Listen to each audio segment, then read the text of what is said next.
ବହିଟିର ନାମ ମୋହନ ବଂଶୀ। ଏହାକୁ ଲେଖିଛନ୍ତି ଡକ୍ଟର ଗୁରୁପ୍ରସାଦ ମହାନ୍ତି। ଏହାର ପ୍ରକାଶକ ହେଉଛନ୍ତି କଟକ ଷ୍ଟୁଡେଣ୍ଟ ଷ୍ଟୋର। ଏହାର ପ୍ରଥମ ସଂସ୍କରଣ 2012 ମସିହାରେ ହୋଇଥିବା ବେଳେ ଏହାର ଦ୍ୱିତୀୟ ସଂସ୍କରଣ 2019 ମସିହାରେ ହୋଇଥିଲା। ଚାଲନ୍ତୁ ଏବେ ଏହି ମୋହନ ବଂଶୀ ପୁସ୍ତକଟି ସମ୍ବନ୍ଧରେ ଆଲୋଚନା କରିବା। ତା ପୂର୍ବରୁ ଯଦି ଆମ ଚ୍ୟାନେଲକୁ ସବସ୍କ୍ରାଇବ୍ କରିନାହାନ୍ତି ଜଲ୍ଦି ସବସ୍କ୍ରାଇବ୍ କରିଦିଅନ୍ତୁ। ପାଖରେ ଥିବା ବେଲ୍ ଆଇକନ୍କୁ ପ୍ରେସ୍ କରିଦିଅନ୍ତୁ, ଯାହାଦ୍ୱାରା ଆମର ନୂଆ ନୂଆ ଭିଡ଼ିଓର ଅପଡ଼େଟ୍ ଆପଣଙ୍କ ପାଖରେ ସର୍ବପ୍ରଥମେ ପହଞ୍ଚି ପାରିବ। ଯଦି ଏହି ମୋହନ ବଂଶୀ ପୁସ୍ତକଟି ସମ୍ବନ୍ଧରେ ସମ୍ପୂର୍ଣ୍ଣ ଭାବରେ ଜାଣିବାକୁ ଚାହୁଁଛନ୍ତି ତେବେ ଏହି ଭିଡ଼ିଓଟିକୁ ଶେଷ ପର୍ଯ୍ୟନ୍ତ ଦେଖନ୍ତୁ। ଚାଲନ୍ତୁ ଏବେ ଏହି ମୋହନ ବଂଶୀ ପୁସ୍ତକଟି ସମ୍ବନ୍ଧରେ ଏବଂ ଏହାର ଲେଖକଙ୍କ ସମ୍ପର୍କରେ ଆଲୋଚନା କରିବା। ଡକ୍ଟର ଗୁରୁପ୍ରସାଦ ମହାନ୍ତିଙ୍କ ଜନ୍ମ 1938 ମସିହା ଅକ୍ଟୋବର 18 ତାରିଖରେ ଶ୍ରୀକୃଷ୍ଣ ଏକାଡେମୀ, ଜଗତସିଂହପୁରର ମ୍ୟାଟ୍ରିକ୍, ରେଭେନ୍ସା ମହାବିଦ୍ୟାଳୟରୁ ISC, ଓଡ଼ିଆ ପଶୁପାଳନ ଓ ପଶୁ ଚିକିତ୍ସା ବିଜ୍ଞାନ ମହାବିଦ୍ୟାଳୟ, ଭୁବନେଶ୍ୱରରୁ ଉଚ୍ଚଶିକ୍ଷା ଶେଷ କରି ଯୁକ୍ତରାଷ୍ଟ୍ର ଆମେରିକାରେ ଓହିଓ ବିଶ୍ୱବିଦ୍ୟାଳୟରୁ MS ସାଉଥ୍ ଡାକୋଟା ଷ୍ଟେଟ୍ ବିଶ୍ୱବିଦ୍ୟାଳୟରୁ PhD ଲାଭ କରି ଓଡ଼ିଶା ସରକାରଙ୍କର ପଶୁପାଳନ ବିଭାଗରେ ଉଚ୍ଚ ପଦବୀରେ ଯୋଗଦାନ। ପଶୁପାଳନ ବିଭାଗର ମୁଖ୍ୟ ପଦବୀ ଡାଇରେକ୍ଟର ଭାବରେ କିଛି ବର୍ଷ କାର୍ଯ୍ୟ କରି ଅବସର ଗ୍ରହଣ କରିଛନ୍ତି। ଜଣେ ସୁଲେଖକ ହିସାବରେ ଓଡ଼ିଆ ସାହିତ୍ୟରେ ପ୍ରତିଷ୍ଠିତ ତାଙ୍କର ଭ୍ରମଣ କାହାଣୀ ପାତାଳପୁରୀର ହାଲଚାଲ ପୁସ୍ତକ 1990 ମସିହାରେ ଓଡ଼ିଶା ସାହିତ୍ୟ ଏକାଡେମୀ ଦ୍ୱାରା ପୁରସ୍କାର ପ୍ରାପ୍ତ। କେବଳ ସାହିତ୍ୟ ସ୍ରଷ୍ଟା ନୁହନ୍ତି, ଜଣେ ସଫଳ ସମାଜସେବୀ ହିସାବରେ ବିଭିନ୍ନ ଅନୁଷ୍ଠାନର କର୍ମକର୍ତ୍ତା ହିସାବରେ ସେ କର୍ମରତ। ବର୍ତ୍ତମାନ ଉତ୍କଳ ସମ୍ମିଳନୀର ରାଜ୍ୟ ସଭାପତି, କଟକ ଲେଖକ ସହଯୋଗ ସମିତିର ସଭାପତି ଭାବେ ସମଗ୍ର ରାଜ୍ୟରେ ପରିଚିତ ଏବଂ ଜଗନ୍ନାଥ ଭକ୍ତ ସମାଜର କାର୍ଯ୍ୟକାରୀ ସଭାପତି। ତାଙ୍କରି ଦ୍ୱାରା ଲିଖିତ ଗଳ୍ପ ସାଲବେଗର ଅଶ୍ରୁ, କହେ ସାଲବେଗ ହୀନ, ନୀଳଚକ୍ରର ଆହ୍ୱାନ, ବିଧ୍ୱସ୍ତ କଳିକା ଏବଂ ତାଙ୍କର ପ୍ରବନ୍ଧ ଦୁଃଖ କହିବି କି ସୁଖ କହିବି, ବନ୍ଦେ ଉତ୍କଳ ଜନନୀ, ତାଙ୍କର ଏକମାତ୍ର ଉପନ୍ୟାସ ଯେ ଯଥାମାଙ୍ଗ ପ୍ରପଦ୍ୟନ୍ତେ। ଏହା ଥିଲା ଲେଖକ ଡକ୍ଟର ଗୁରୁପ୍ରସାଦ ମହାନ୍ତିଙ୍କ ବିଷୟରେ କିଛି ଆଲୋଚନା। ଚାଲନ୍ତୁ ଏବେ ଏହି ମୋହନ ବଂଶୀ ପୁସ୍ତକଟି ସମ୍ବନ୍ଧରେ ଏବେ ଆଲୋଚନା କରିବା। ଭୂମିକା ନୁହେଁ ପ୍ରଶସ୍ତି, କିନ୍ତୁ ମନରେ ଦ୍ୱିଧା ଉପସ୍ଥିତ ହେଲା ଯେ ପ୍ରଥମେ କାହାର ପ୍ରଶସ୍ତି ଗାଇବେ, ଗ୍ରନ୍ଥର କିମ୍ବା ଗ୍ରନ୍ଥକାରଙ୍କର। ଗ୍ରନ୍ଥର ନାମ ମୋହନ ବଂଶୀ, ଗ୍ରନ୍ଥକାର ଶ୍ରୀଯୁକ୍ତ ଗୁରୁପ୍ରସାଦ ମହାନ୍ତି। ଗ୍ରନ୍ଥର ବିଷୟବସ୍ତୁ ଯେପରି ଶାଶ୍ୱତ ବୈଶିଷ୍ଟ୍ୟପୂର୍ଣ୍ଣ, ଗ୍ରନ୍ଥକାର ଡକ୍ଟର ମହାନ୍ତି ମଧ୍ୟ ସେହିପରି ଜଣେ ବିଶିଷ୍ଟ ବ୍ୟକ୍ତିତ୍ୱ।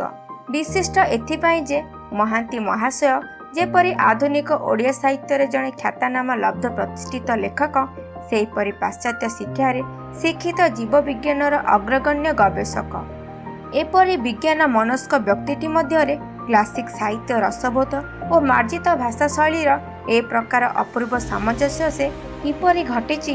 ଏହି ଗ୍ରନ୍ଥର ବିଷୟବସ୍ତୁ ବୃନ୍ଦାବନର ବଂଶୀଧାରୀ ଓ ବିନୋଦିନୀ ରାୟଙ୍କର ପ୍ରେମ କାହାଣୀ, ଯାହା ବହୁ ଶ୍ରୁତ, ବହୁ କଥିତ, ବହୁ ପଠିତ, ଚିର ପୁରାତନ କିନ୍ତୁ ଚିର ନବୀନ, ସୁପ୍ରସିଦ୍ଧ ପୁରାଣ ସାହିତ୍ୟର ଯୁଗଠାରୁ ଆଜି ପର୍ଯ୍ୟନ୍ତ ଭିନ୍ନ ଭିନ୍ନ ଭାରତୀୟ ଭାଷାରେ ଏହି ପ୍ରେମ କାହାଣୀ ଅବଲମ୍ବନରେ କେତେ ଯେ ସାହିତ୍ୟ ସମ୍ଭାର ସୃଷ୍ଟି ହୋଇଛି ତାର କଳନା ନାହିଁ।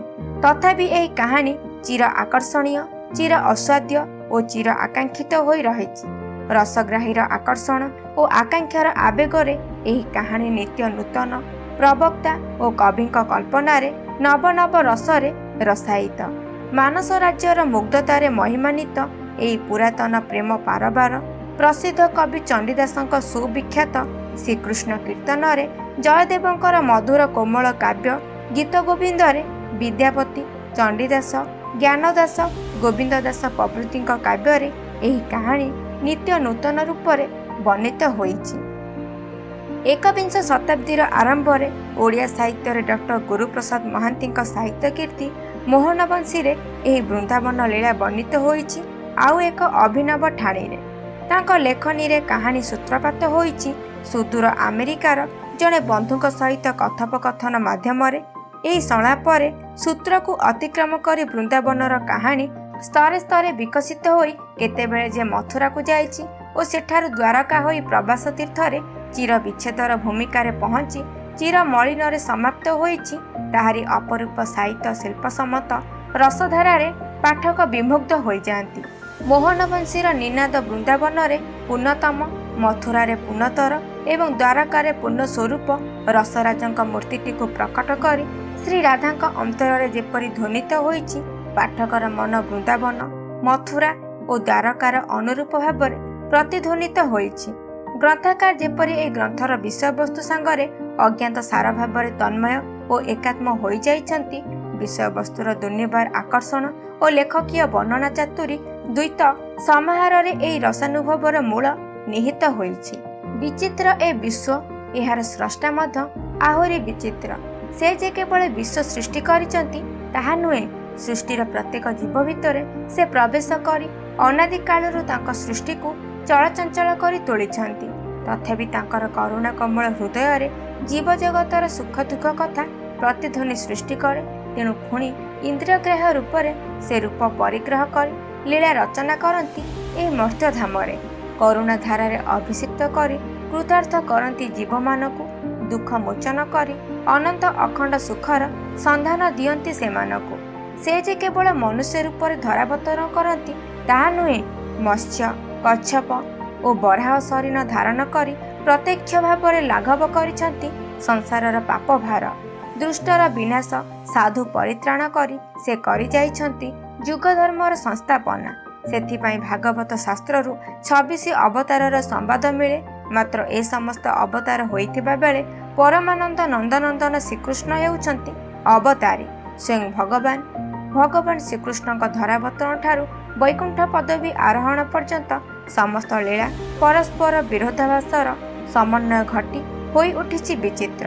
ତାଙ୍କର ଲୀଳାମୟ ସୁଦୀର୍ଘ ଜୀବନ କାଳରେ ବିଚରିତ ଲୀଳା ମଧ୍ୟରୁ ବୃନ୍ଦାବନର ଲୀଳା ମାଧୁର୍ଯ୍ୟ ଯେପରି ଆଲୋକ ସାମାନ୍ୟ, ସେହିପରି ଏକାନ୍ତ ବିଚିତ୍ର।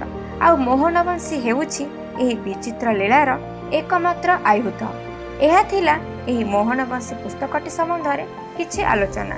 ଯଦି ମୋହନବଂଶୀ ପୁସ୍ତକଟିକୁ ଅର୍ଡ଼ର କରିବାକୁ ଚାହୁଁଛନ୍ତି ତେବେ ଆମ ୱେବସାଇଟ୍ odisasub.com କୁ ଭିଜିଟ୍ କରନ୍ତୁ। Thank you.